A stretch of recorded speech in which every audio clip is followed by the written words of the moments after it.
terras secas, cowboy, ferrovia e muito bang bang.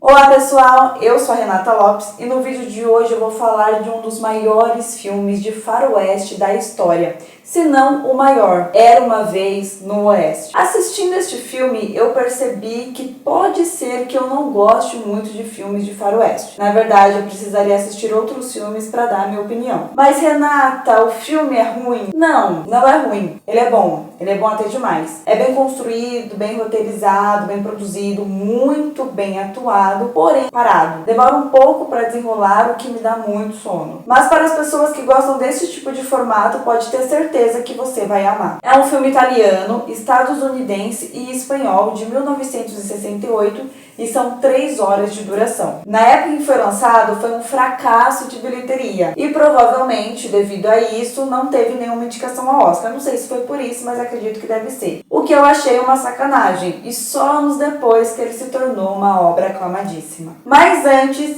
se inscreva no canal, dê muito like e me siga no Instagram, que é Renata Lopes, com 2 E no Renata e underline no final.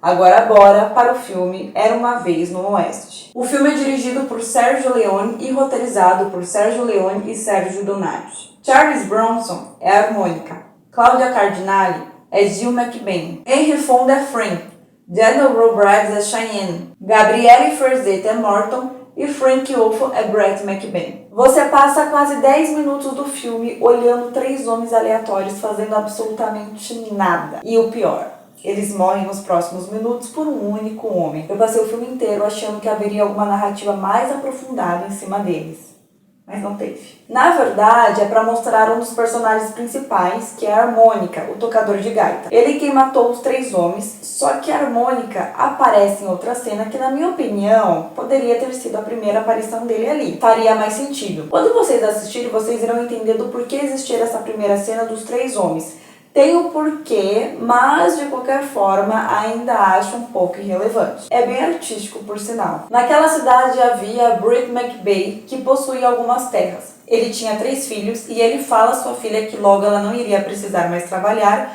porque possivelmente eles ficariam muito ricos. Nesse mesmo dia, Brett estava esperando sua noiva de Nova Orleans com quem iria se casar. Só que tiros são disparados e morre ele e seus 3 filhos. Inclusive, por um minuto você até acredita que o filho mais novo vai sobreviver. Mas somos enganados. Frank é o homem responsável pelo massacre da família e ele está vestido com trajes parecidos da de Cheyenne, porque ele quer que Cheyenne leve a culpa, já que Cheyenne é um bandido que tinha acabado de fugir da cadeia. Jill, a mulher com quem iria se casar com Brett, chega à cidade de trem, mas ela ainda não sabia de nada que estava acontecendo. Então, no meio do caminho, ela para em um local muito semelhante a de um bar e pede para se lavar. Neste mesmo local chega Cheyenne e ele intimida todos, até porque ele está com algemas em suas mãos devido à fuga da cadeia. A harmônica, que também está no bar, começa a tocar sua gaita, e é nessa cena que, pra mim, a harmônica poderia ter aparecido pela primeira vez. Faria muito mais sentido. Há uma troca de diálogos bem pontual entre Cheyenne e harmônica. A harmônica fala que no lugar que ele estava havia 3 homens que foram mortos por ele, e esses 3 homens usavam roupas bem semelhantes a de um dos capangas de Cheyenne. Os 3 homens do início eram capangas de Frank, e vocês lembram que Frank vestia roupas semelhantes de Cheyenne para incriminá-lo?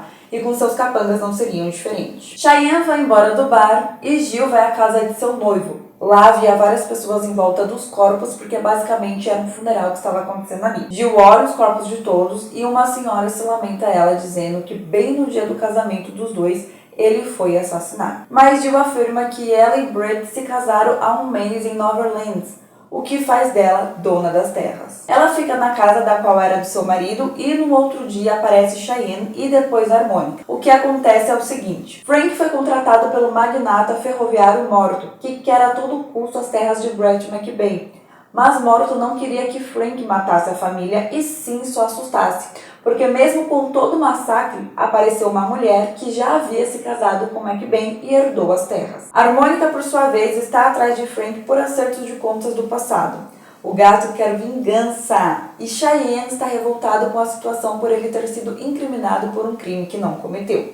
e ambos descobrem que Jill corre perigo porque Frank seria capaz de matá-la por conta das terras. Então Harmônica e Cheyenne passam a meio que proteger Jill, até porque eles não querem que as terras sejam tomadas por uma quadrilha. Basicamente é isso, pois haveria um grande problema na cidade. E por que Morto queria as terras de Brett? Porque estavam sendo construídas as estradas de ferro e suas terras iriam valorizar ainda mais, o que deixaria qualquer pessoa milionária. Havia uma pessoa infiltrada que basicamente trabalhava ou era amigo de Harmônica, mas dele passava todas as informações para Frank. Inclusive, ele estava no funeral de Brett. Ele vai conversar com Frank e Morton dizendo que Jill sabia sobre Frank e que queria negociar. Aí aqui há algumas cenas dentro do trem de Morton. Harmônica consegue entrar no trem e fica frente a frente com Frank.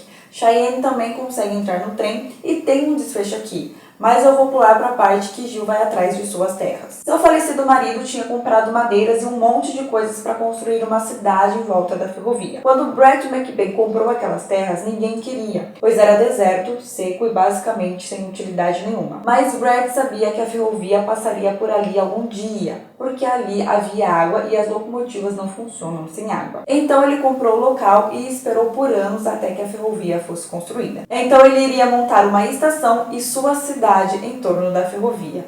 O cara era visionário. Entretanto, havia uma cláusula que dizia que a estação precisaria estar pronta antes da ferrovia ser ativa, senão ele e seus herdeiros perderiam a licença. Jill é sequestrada por Frank, que passa a tomar posse de tudo.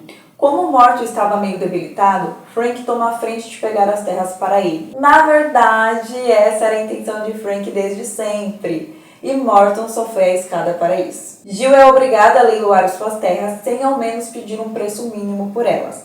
No leilão, os homens de Frank estão por todos os lados impedindo as pessoas de darem preços altos pelo local. Então Harmônica compra por 5 mil. Cheyenne aparece ao lado de Harmônica, mas é preso. Ele é levado até o trem onde está Morton. Cheyenne é preso porque era procurado, pois tinha fugido da cadeia e sua recompensa era de 5 mil. Então Harmônica entrega a Cheyenne, que é levado pelos homens de Frank e se torna o dono das terras. Mas isso tudo tinha sido combinado pelos dois antes. Harmônica e Jill estão conversando sobre ele ter comprado as terras no leilão, e então chega Frank querendo negociar com Harmônica sobre as terras. Harmônica recusa, e quando Frank sai do lugar em que estava, seus próprios capangas tentam matar, porque Morto havia pago uma quantia bem alta, já que Frank passou a perna nele. Mas a Harmônica percebe o movimento e meio que ajuda Frank não morrer naquele momento. Ele sobe no quarto em que estava Jill e atira em um homem que estava escondido. E Frank vê que Harmônica o ajudou, mas ele não entende o porquê. Frank volta ao trem para matar Morton. Quando chega, se depara com um verdadeiro massacre. O resto de seus capangas estavam mortos e Morton estava agonizando fora do trem porque ele levou um tiro. Frank pensa até em atirar para morrer de uma vez, mas deixa ele agonizar até a sua morte. O responsável pela chacina foi Cheyenne, que tinha sido levado para o trem para ser preso, mas ele acabou matando todo mundo. Frank volta para conversar com a Harmônica porque ele quer saber o que a Harmônica quer dele. Então eles se enfrentam. A Harmônica fica parada olhando para Frank e um flashback passa na cabeça dele. A Harmônica está com seus braços amarrados, servindo de apoio para o seu irmão, que está em cima dele, com os braços amarrados e uma corda no pescoço. Frank chega e coloca uma gaita na boca de Harmônica. Seu irmão, por ver aquela situação deprimente, acaba empurrando a Harmônica com os pés e se entrega à morte. E pelo fato do Harmônica nunca ter superado isso, ele queria vingança e acaba atirando em Frank. Ele chega perto de Frank, coloca a gaita em sua boca, que acaba lembrando do que fez e morre. Jill e Cheyenne estavam conversando e Harmônica entra e diz que precisa ir embora. Harmônica sai e Cheyenne sai logo atrás. Cheyenne não consegue seguir viagem, pois havia levado um tiro de Morton quando ele foi preso lá no trem. Cheyenne morre, a Harmônica vai embora e Jill termina de construir a estação. Tirando algumas cenas que é muito parada, é um ótimo filme e vale muito a pena assistir, ainda mais se você gosta desse tipo de conteúdo. Então esse foi o vídeo de hoje, pessoal. Não se esqueça de se inscrever no canal, de dar muito like e me seguir no Instagram. Até o próximo vídeo. Tchau!